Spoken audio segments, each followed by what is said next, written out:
Assalamualaikum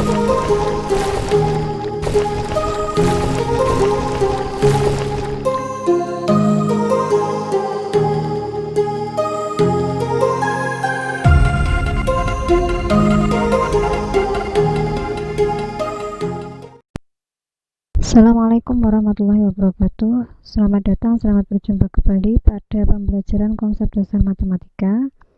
Saat ini kita sampai pada bab yang menjelaskan terkait dengan barisan dan deret. Oke, terkait dengan bab ini sebelumnya kita coba ya untuk menyampaikan di dalam Al-Quran pada surat Al-Kahfi ayat 22 itu disitu dinyatakan bahwa yang artinya ya nanti ada orang yang akan mengatakan jumlah mereka adalah 3 orang, yang keempat adalah anjingnya ya, terkait dengan kisah Ashabul Kahfi ya ini. Kemudian ada yang mengatakan jumlah mereka itu 5, yang keenam anjingnya. Kemudian sebagai terkaan terhadap barang yang gaib, dan yang lain lagi mengatakan jumlah mereka 7, kemudian 8 adalah anjingnya. Katakanlah Tuhanku lebih mengetahui jumlah mereka, tidak ada orang yang mengetahui bilangan mereka kecuali sedikit. Karena itu janganlah kamu atau Muhammad bertengkar tentang hal mereka kecuali pertengkaran lahir saja, dan jangan kamu menanyakan tentang mereka atau pemuda-pemuda itu kepada seorang pun di antara mereka. Nah, di dalam ayat tersebut ternyata tersimpan pola bilangan ya. Jika kita memahami bacaannya. Nah, di mana istilahnya ketika menerka-nerka jumlah dari Ashabul Kahfi yang diceritakan di situ diketahui anjingnya yang berjumlah 1 ekor. Sedangkan para pemudanya itu yang masih menjadi tanda tanya. Nah, jika dikaitkan sama matematika, ternyata membuat pola n+1, di mana 1 itu adalah anjingnya.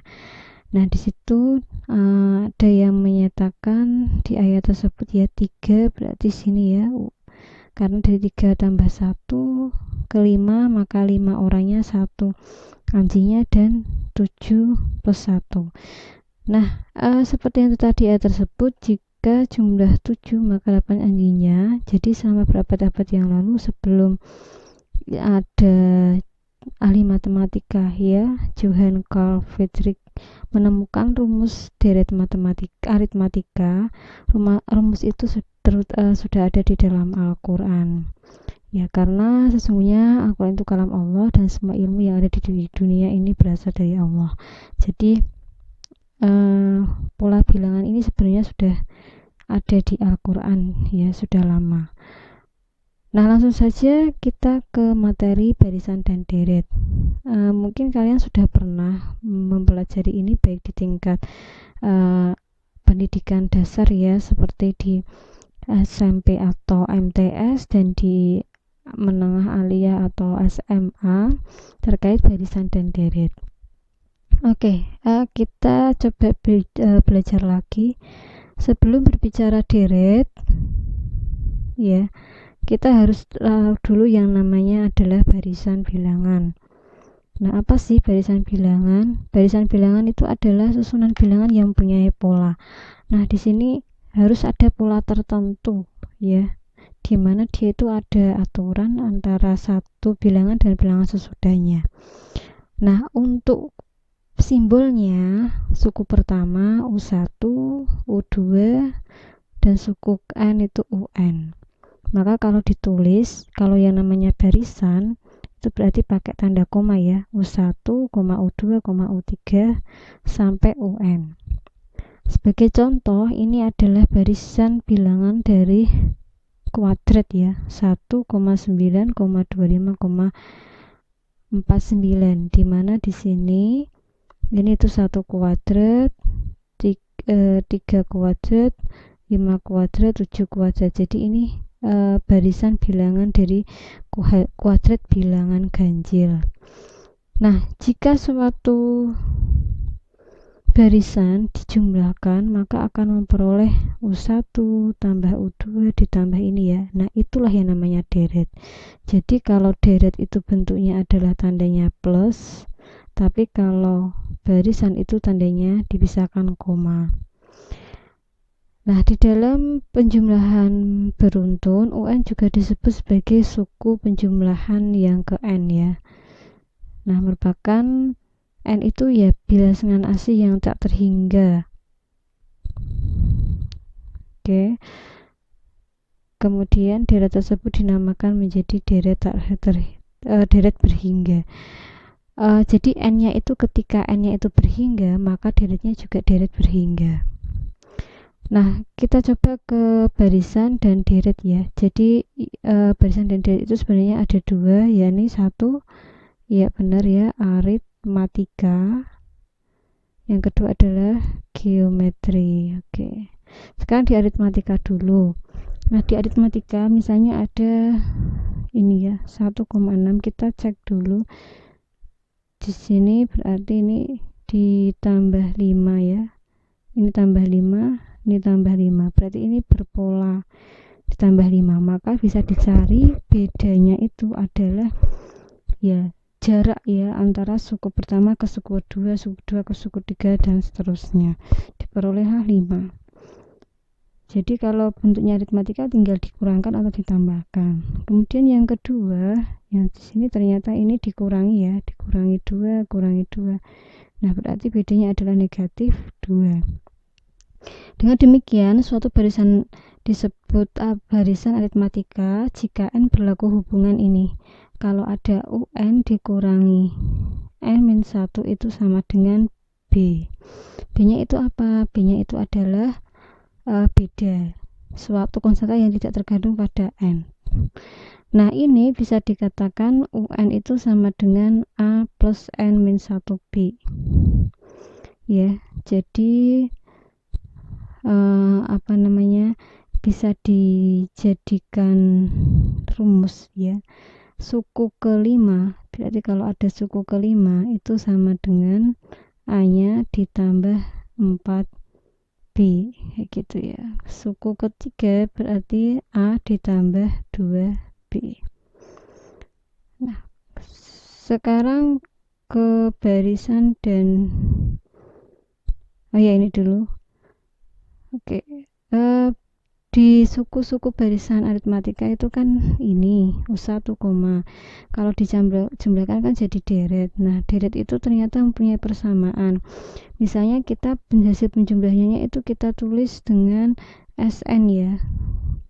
Nah, kemudian kita substitusikan, kalau U1 diganti A, berarti ini diganti A plus B seperti itu.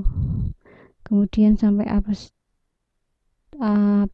3, A plus 2B, dan seterusnya sampai terakhir adalah UN.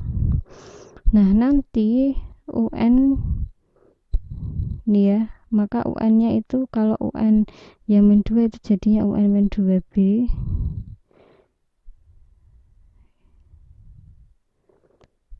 Ini ya, UN min 2B, kemudian yang di sini UN min B. Ya, karena dia berkurang ya, berkurang. Nah, UN-1 itu UN-B. Nah, kalau kita sudah, maka urutan-urutan suku-suku persamaan tersebut jika dibalik akan memperoleh ini, UN-nya di depan tambah ini ya, kemudian ini ke sini dan seterusnya. Kita dijumlahkan masing-masing ruas kanan ya pada persamaan, berarti ini sama ini kita jumlahkan ya, digabung. Nah, nanti akan diperoleh ini 2. Nah, ini kan ini dari mana? Dari misalnya ini ya, A tambah UN, kemudian ini tambah UN lagi, ini tambah UN, dan seterusnya. Nah, nanti akhirnya diperoleh 2SN itu N kurung A plus 1N plus UN, akhirnya diperoleh ini SN sama dengan N berdua kurung A plus UN. Kemudian ini menjadi rumus deret aritmatika, dimana N-nya adalah suku ke UN suku ke, kemudian N-nya itu banyaknya suku, A-nya adalah suku pertama. Nah, misalnya ada contoh, hitunglah deret aritmatika ini deret, berarti pakai SN. Oke. Maka diketahui dulu harus ditulis ya, A-nya berapa, B-nya berapa, UN-nya berapa. Terus masukkan ke rumus, SN sama dengan nah, ini ya, N per 2 kurung A plus UN.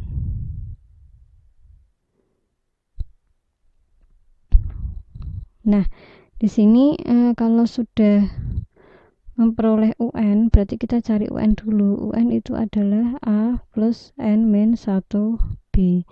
Nah, kita kan cari 60 itu termasuk berapa UN-nya. Nah, A-nya di situ kan 2.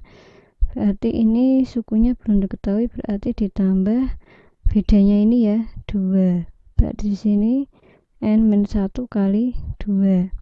Kemudian 60 sama dengan 2 ditambah 2N min 2. Ini kan hilang ya. Maka N-nya sama dengan 30. Berarti ini adalah suku ke-30.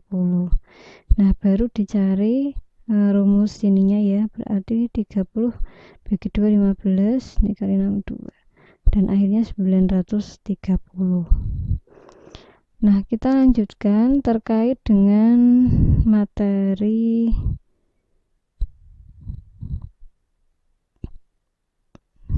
deret geometri. Kalau tadi yang aritmatika, ketika geometri bentuknya adalah perkalian ya. Ya, di sini contoh kalau ada 2 6 2 6 18 54 itu ternyata ini bisa dijadikan ini kali 3. Oke, ini kali 3, ini kali 3 kayak gitu. Nah, perhatikan bahwa pada masing-masing barisan tersebut mempunyai ciri tertentu, yaitu perbandingan dua suku berurutan mempunyai nilai konstan. Barisan bilangan yang mempunyai ciri tersebut itu dinamakan barisan geometri. Jadi dia memiliki rasio ya, dilambangkan dengan R. Rasio itu adalah sebuah perbandingan dua suku yang berurutan dan nilainya harus tetap. Jadi antara suku pertama suku kedua itu R-nya sama. Nah, kalau dari sini yang A itu bisa diperoleh dari ini ya, 6 dibagi suku kedua dibagi suku ketiga ke pertama, suku ketiga dibagi suku kedua, suku keempat dibagi suku ketiga, nanti harusnya sama 3. Begitupun juga untuk yang contoh yang B. Nah, dengan demikian suatu barisan itu disebut barisan geometri ya.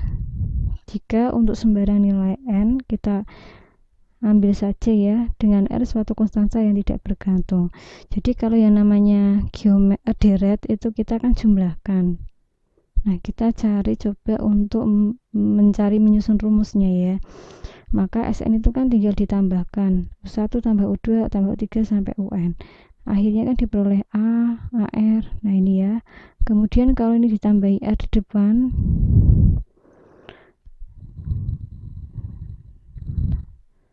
ini maka menjadi ini ya AR kuadrat, AR pangkat 3 dan seterusnya.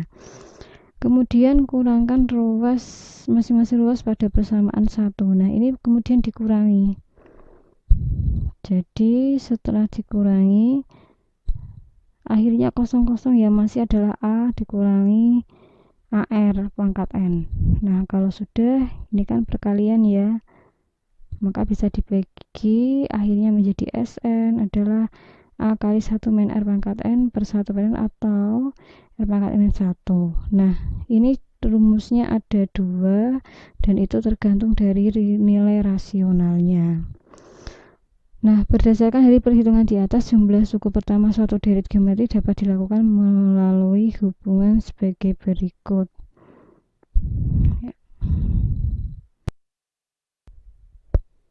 Nah, untuk jumlah N suku pertama suatu deret geometri itu ditentukan akhirnya tadi ya, rumus yang sudah dibentuk kalau Sn sama dengan A kali 1 min R pangkat N per 1 min R. Nah lanjut, kita coba contoh, misalnya disuruh mencari jumlah 6 suku, berarti S6 ya, dan ini di geometri berarti menggunakan rumus itu. Nah kita coba cari, pertama adalah R nya dulu. R itu dari 1/3 dari 9 per 27 ya. Nah kalau sudah, akhirnya kan ketemu 1/3. Kalau R nya itu kurang dari 0, maksudnya bukan kurang ya, antara, kalau R nya itu antara, dia pecahan ya, R nya itu antara 0 sampai 1 misalnya. Nah itu kita menggunakan rumus yang ini. Oke, tapi ketika R nya itu lebih dari 1 ya, nah maka kita bisa menggunakan rumus yang di sampingnya. Nah jadi kalau tadi dicari R nya atau rasio, kemudian masukkan rumus, akhirnya diperoleh 44/9. Dan juga ini sama untuk geometri 41, 9/16 itu juga sama, dicari deret geometrinya ya, jumlahnya. Nah yang terakhir terkait dengan deret geometri tak hingga, itu bentuknya jika dia tidak terbatas ya, atau tak terhingga, maka rumusnya pakai ini. S tak hingga itu adalah 1 bagi A bagi 1 min R. Nah untuk deretnya itu dikatakan punya limit atau konvergen jika R nya kurang dari 1 atau nilai mutlak dari rasio, tapi tidak mempunyai limit atau divergen jika R nya itu lebih dari 1. Oke, itu tadi ya, sekedar mengingat kembali materi sebelumnya yang sudah pernah diperoleh dari sekolah terkait dengan barisan dan barisan deret ya, yaitu barisan dan deret aritmatika, barisan dan deret aritmatika, kemudian barisan dan deret geometri, dan selanjutnya deret geometri tak hingga. Untuk selanjutnya kalian bisa latihan ya. Adapun latihan yang dikerjakan tidak harus semuanya. Jadi silakan kalian memilih ya 5 dari soal yang ada di situ. Soalnya bebas. Ya. Jadi saya tulis di sini, tugasnya adalah silakan kerjakan 5 dari 11 soal latihan ya. Latihan ini bebas ya, milihnya bebas, di manual di kertas biasa ya, di kertas atau lembaran. Dan kemudian pengumpulan kemudian di PDF kan ya, PDF dan unggah di SIM. Oke, nah ini kalian bisa lihat latihan-latihannya, ada yang terkait sama barisan aritmatika atau deret aritmatika dan geometri. Silakan kalian memilih 5 dari 11 soal, bebas mau memilih nomor berapa ya. Ingat, nanti silakan cari informasi terkait dengan deadline pengumpulan tugas. Saya rasa tugas sudah cukup jelas. Nah terkait sama materi tadi, secara konsep itu sebenarnya yang penting adalah tahu apa sih yang namanya aritmatika, yang mana sih namanya geometri ya. Oke, itu saja, semoga bermanfaat. Terima kasih. Wassalamualaikum warahmatullahi wabarakatuh.